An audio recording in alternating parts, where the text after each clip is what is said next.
Comment réussir sur YouTube? C'est la question que tout le monde se pose. C'est aussi quelque chose que je cherche à savoir. Et pour ce faire, j'ai analysé plus d'une centaine de chaînes YouTube et de créateurs qui font partie des plus connus de tout YouTube. Et j'ai réalisé qu'ils ont tous trois choses en commun. Cette vidéo, c'est vraiment la vidéo que vous cherchez depuis tant de temps et elle va pouvoir répondre à toutes vos questions. En fait, tout commence par le packaging. Le packaging, c'est composé d'une miniature et d'un titre. Dans l'application YouTube Studio, et qui est l'appli de tous les YouTubeurs, vous allez avoir des données qui vont non pas vous dire quoi faire, ce serait trop facile. Et si vous arrivez à bien exploiter ces données, vous pourrez savoir plus ou moins comment faire une bonne miniature. Et l'une des données les plus importantes à connaître, c'est le CTR. Le CTR, qu'est-ce que c'est? C'est tout simplement un diminutif pour dire click-through rate, qui correspond au taux de clic d'une vidéo YouTube. Pour faire simple, plus votre CTR est élevé, plus il y a de chances que votre vidéo fasse beaucoup de vues. C'est logique puisque ça correspond au taux de clic de votre vidéo. Lorsque votre vidéo passe dans la page d'accueil de disons 100 personnes, s'il y a 10 personnes qui cliquent sur la vidéo, ça vous fait un taux de clic et donc un CTR de 10%. Pour vous donner un ordre d'idée, un bon CTR, ça se situe entre 5 et 20%. Mais du coup, quels sont les facteurs qui vont influencer le CTR d'une vidéo? Eh bien, il y a deux choses. La première, c'est la miniature. C'est vraiment la chose que les gens vont regarder en premier. Systématiquement, quand tu es sur la page d'accueil, tu vas scanner la page avec tes yeux et c'est la miniature qui aura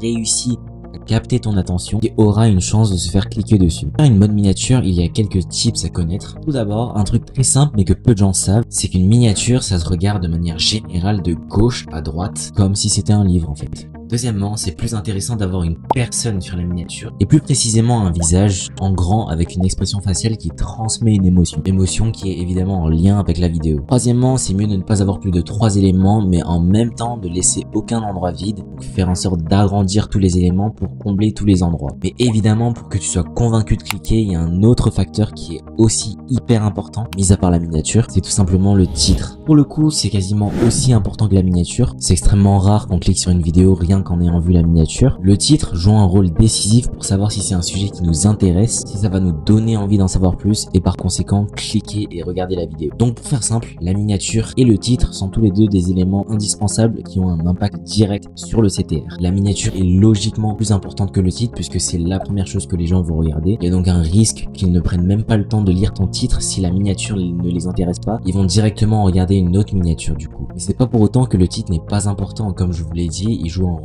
décisif, donc il est aussi extrêmement important. Par contre, il y a un cas de figure dans lequel le titre est plus important que la miniature, c'est quand le viewer lui-même cherche une vidéo en tapant dans la barre de recherche. Dans cette situation, tu sais déjà ce que tu as envie de voir, donc la seule chose qui t'intéresse, c'est de trouver une vidéo qui correspond exactement à ce que tu cherches. Tu vas donc taper dans la barre de recherche et à partir de là, ça va être un scan, mais pas des miniatures, mais plutôt des titres de chaque vidéo. Essaie de voir laquelle correspond le mieux à ce que tu as écrit et tu vas cliquer dessus. Dans ce cas de figure, la miniature est moins importante et va moins influencer ta décision. Tant qu'elle a l'air plus ou moins correcte, tu vas sans trop hésiter. Deuxième facteur, l'AVD. L'Average View Duration, qu'on traduit par la durée de visionnage. C'est tout simplement, comme son nom l'indique, la durée moyenne pendant laquelle les viewers vont regarder ta vidéo. C'est vraiment le truc numéro 1, le plus important de tous. Il suffit que tu aies un meilleur AVD que Squeezie dans ses dernières vidéos pour pouvoir faire plus de vues que lui. En France, on parle pas trop d'AVD, on a plutôt tendance à dire watch time, mais c'est plus ou moins la même chose. C'est littéralement la chose que YouTube veut que tu te concentres dessus. Quand tu y penses, c'est carrément logique, puisque quand tu fais une vidéo, YouTube veut que les gens restent le plus longtemps possible sur leur plateforme pour regarder des pubs et générer de l'argent. Pour vraiment améliorer ton AVD, il faut déjà que tu aies un esprit très critique, parce que c'est ça l'erreur numéro 1 que la plupart des gens font, c'est qu'ils pensent que leurs vidéos sont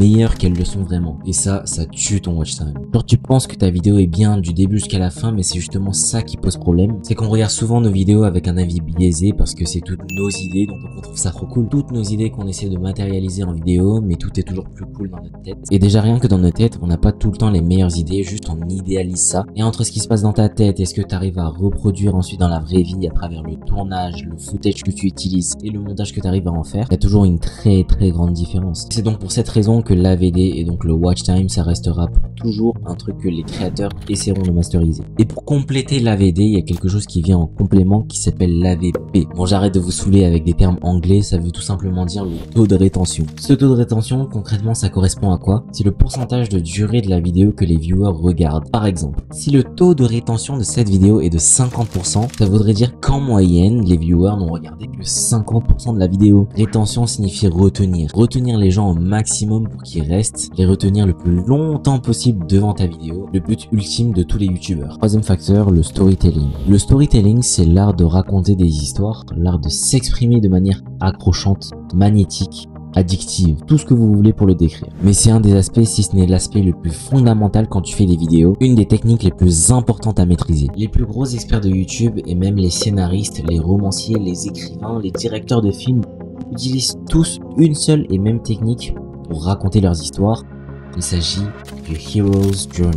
Le voyage du héros est un concept établi par Joseph Campbell et décrit dans son livre Le héros aux 1001 visages en 1949. C'est une base considéré comme étant un classique de la narration destiné à construire le voyage typique du héros qu'on peut retrouver dans de nombreux récits du monde entier, en particulier dans les films. C'est une technique tellement efficace que tous les plus grands youtubeurs essaient de l'implémenter dans leurs vidéos. Quand Squeezie raconte ses threads d'horreur, quand MrBeast filme ses vidéos sous forme d'histoire, même le monteur de Logan Paul a dévoilé dans un podcast qu'ils ont commencé à faire des millions de vues juste après avoir implémenté ce concept. C'est un concept qui consiste en 12 étapes. Au début, c'est le monde ordinaire. C'est la vie normale de notre héros avant l'aventure. Il a des forces et des faiblesses comme tout le monde. Il vit une vie classique ou alors en dessous de la plupart des gens. Ensuite, c'est l'appel à l'aventure. Quelque chose de spécial arrive et va tout bouleverser. C'est le début de l'aventure, sauf que le personnage principal n'est pas sûr de lui. Il n'est pas sûr de vouloir partir ou de pouvoir réussir, c'est le refus de l'appel. Sauf qu'il va rencontrer quelqu'un qui va lui venir en aide, quelqu'un qui va le guider et le conseiller pour qu'il puisse réussir. C'est la rencontre avec le mentor. Et il se décide finalement de passer le cap et de partir à l'aventure. C'est le passage du seuil.